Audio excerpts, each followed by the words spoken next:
Welcome to Connect with County Leaders. Here's your host, Bryan Hill. Hello and welcome to Connect with County Leaders. I'm Bryan Hill. On this edition of the podcast, I'm joined by Matthew Chase, CEO, Executive Director of the National Association of Counties. Matt, welcome. Bryan, thanks for having me today. I don't think I've ever called you Matthew. You really shouldn't. What's the D stand for? David. Matthew David Chase. A lot of different variations. So you came to NACo in 2012. So talk to me about the journey to NACo in 2012. Well, Bryan, I've been in D.C. for over 30 years. We've known each other for many of those years. Yes, we have. Your different posts around the country. So congratulations, and you've done a fabulous job here in Fairfax County. But I've been with the National Association of Counties for 13 years. And before that, represented the Council of Governments, like WashCog here in the D.C. area, for many years. And so I've been around local governments for most of my career. And as we get into further conversations, I actually started my career during the Clinton-Gore reinventing government era, when there was a lot of change in D.C., and it has some parallels to today. Well, you know, you mentioned that we've known each other for some time. I believe the first time we met, we were in South Carolina at Sea Pines. That's right. And Beaufort the County. Weston. That's right. And you were there, and you and I had a good conversation. I think I presented for the first time ever as a deputy county administrator, and I just want to say thank you for allowing me to present at that conference. And look what has happened since 2007 or 2006.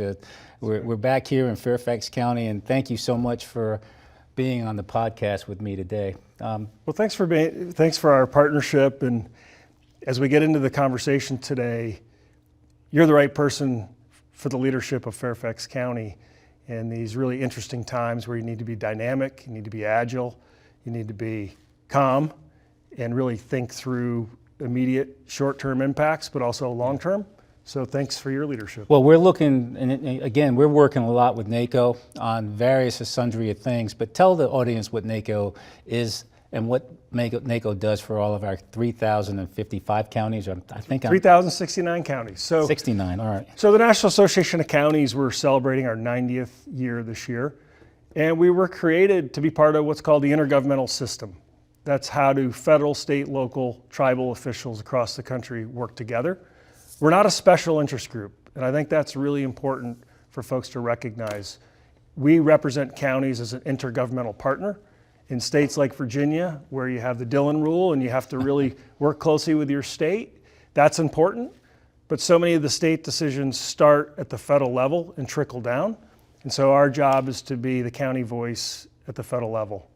Well, yes, you're the county voice at the federal level. And then when we go back to 2012 and now we're in 2025, tell me how that county level voice is changing, because intergovernmental relations is like upside down right now.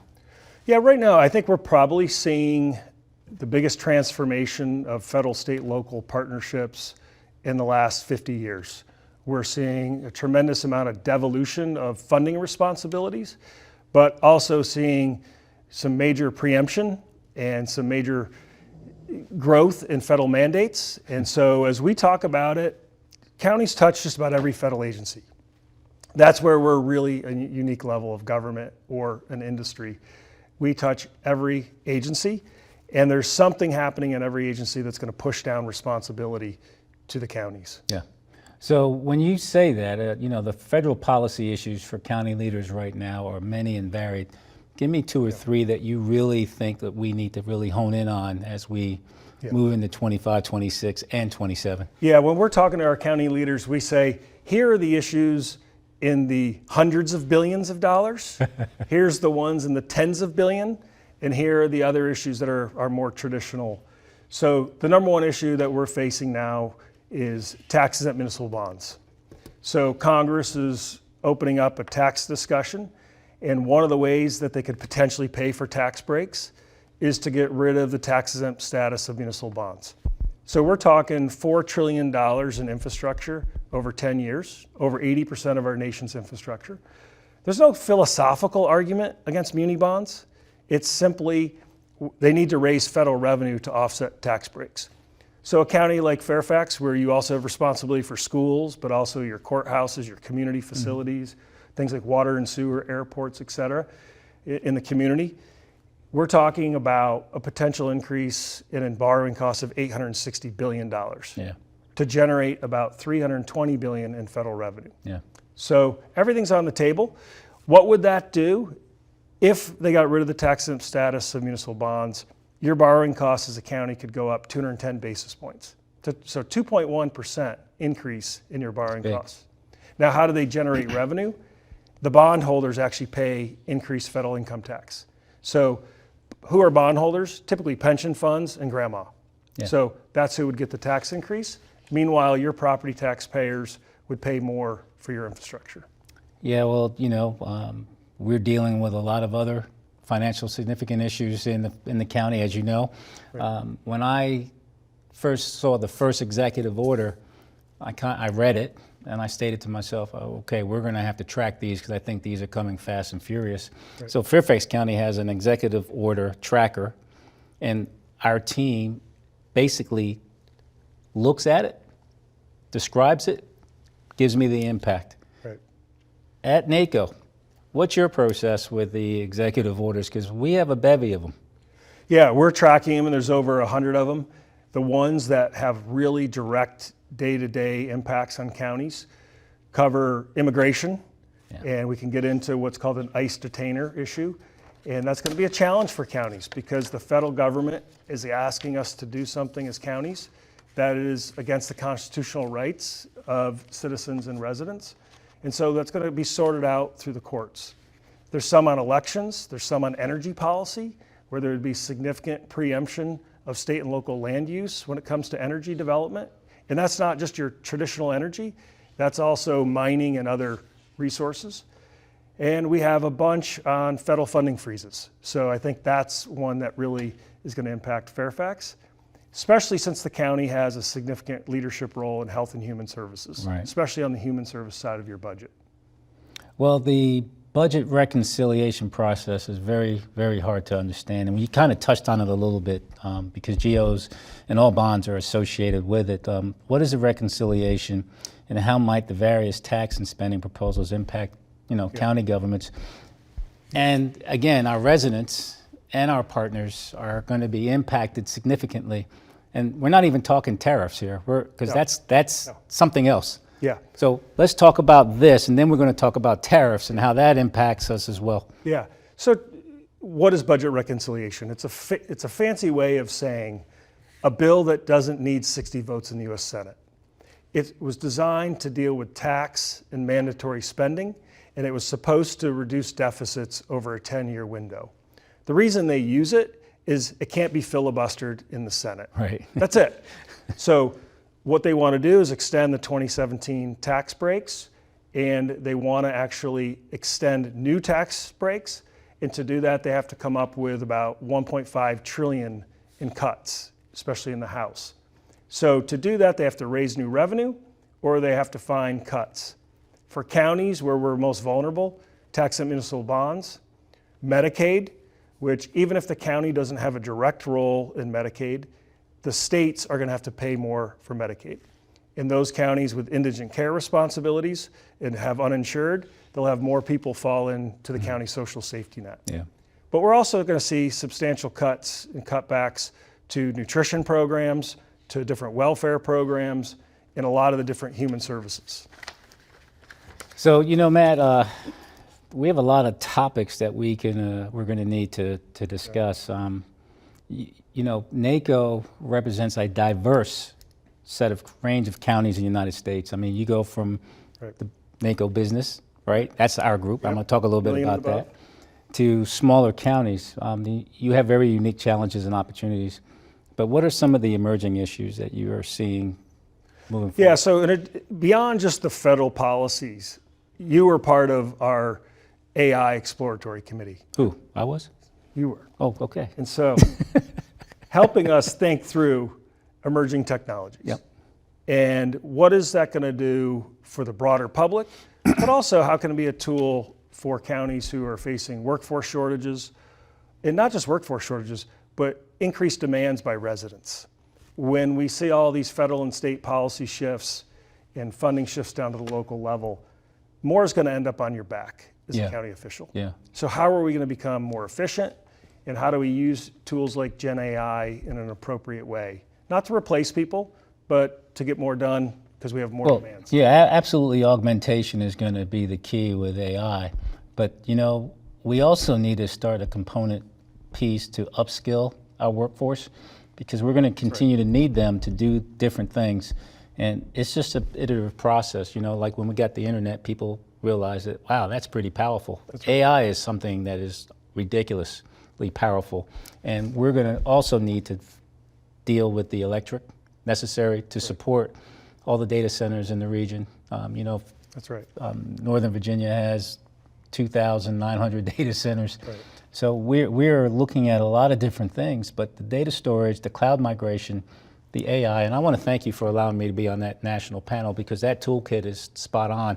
And we're going to continue working towards that. I believe I have a meeting next week, or in the month of May, specific to AI and what's the next gen to it. So I do want to thank you for your leadership with that. And to your question, Fairfax County's been a national leader in thinking through this issue.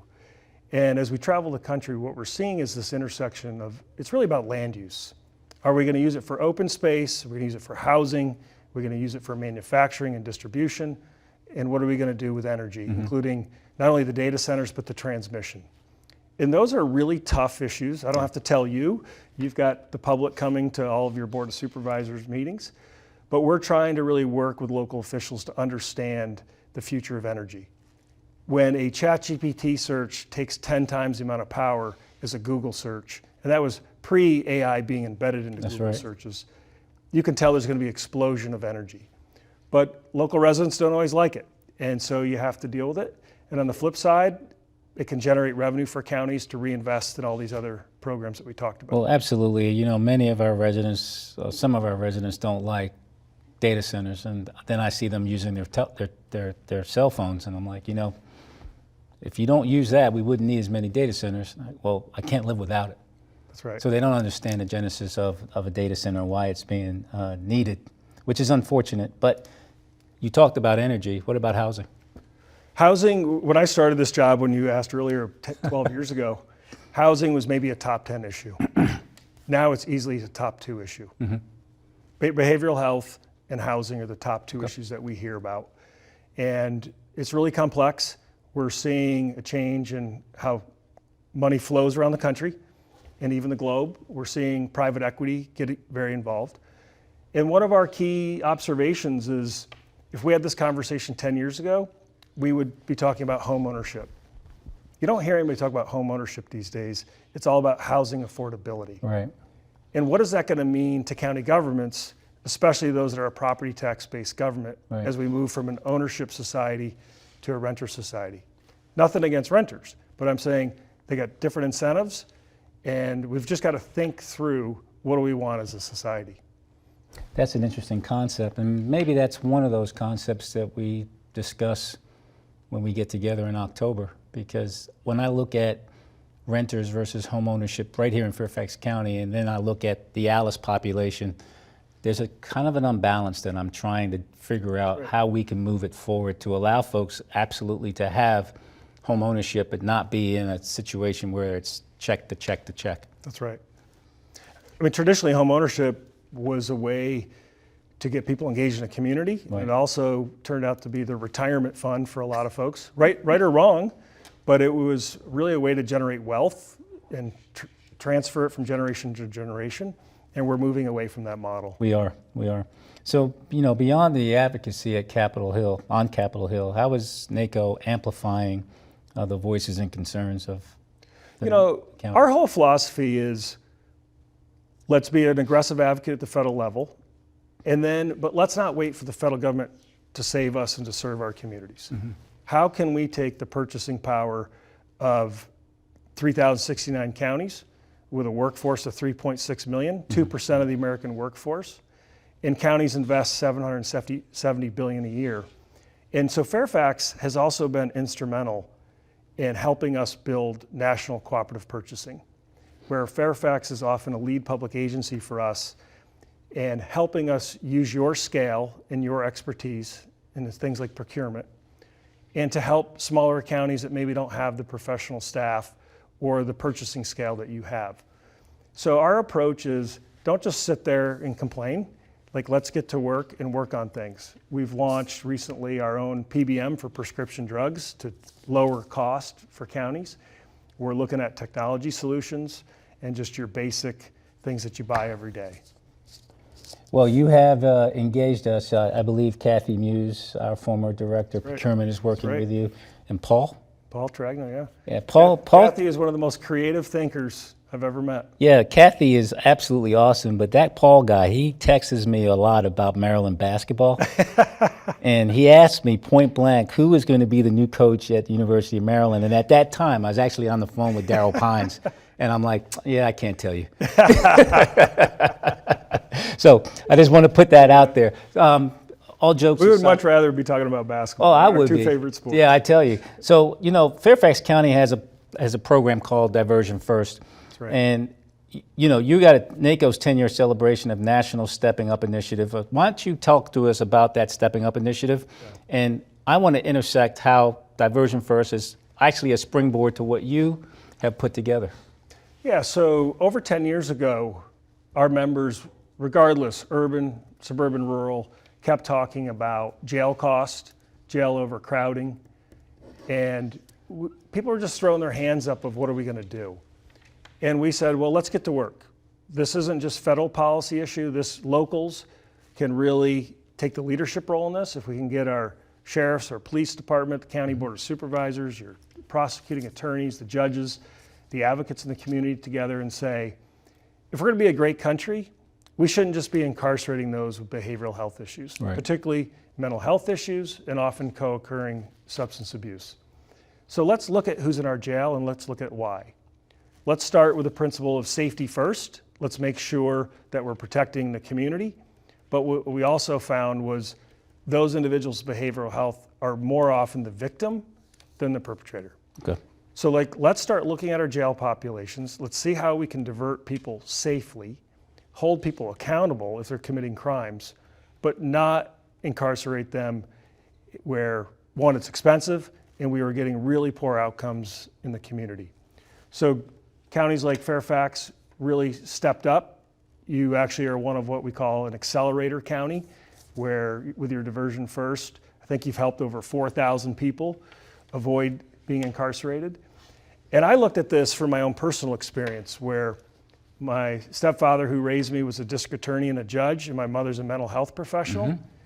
And I didn't quite understand our dinner conversations when I was a kid, but when I moved into this job, I started to think, oh, that's what they're talking about. We can do this a better way. And so it's been very important, and what we found is nobody's embraced this more than law enforcement. Law enforcement's the one that said we shouldn't be the front lines for this. Mm-hmm. We need professionals who have experience with mental health helping us divert these folks, doing proper assessments. And if we can do community-based treatment, all the better. Well, we, Fairfax County, became a part of your cohort in 2019, and I believe there's 54 counties that have joined in the country that have joined in that cohort, and we need to put some more media out there about it. And I'm hopefully I can have this podcast help us get more folks involved. Well, Bryan, let me brag a little bit on Fairfax County, because there's actually over 600 counties in the Stepping Up initiative, but there's only about 50 that have reached a certain status called an accelerator. 54. That's right. So you are at the forefront, and we're really early adopters and have tried new things, and it really has helped improve the lives of your citizens.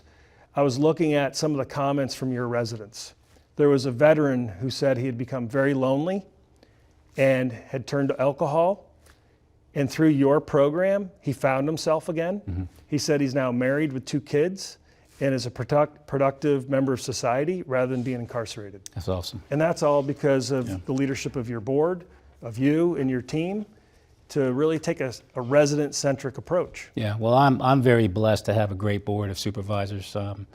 Our board is all over diversion first, our Sheriff Kincaid, all over diversion first, and our community, as well as our CSB director, Daryl Washington, all over diversion first. And it's a testament to be a part of the 54. I just want to say it takes courage, Bryan. It takes a lot of courage. Because something can happen in the community, someone can get hurt or worse, and then it shuts down these initiatives. Yeah. And meanwhile, you know the expense of incarcerating somebody in your jail, but also the long-term expense Absolutely. that the county faces. But again, the Board of Supervisors, our Sheriff, Stacy Kincaid, our Director of CSB, Daryl Washington, and the Fairfax team, because we do have one Fairfax. And it's about our strategic plan, right? Right. We have these 10 tenets that we follow to ensure that we can incorporate one Fairfax into everything we do. And I just want to say thank you for supporting the things that we're doing, and then we're trying to support the things that you do. Well, thank you.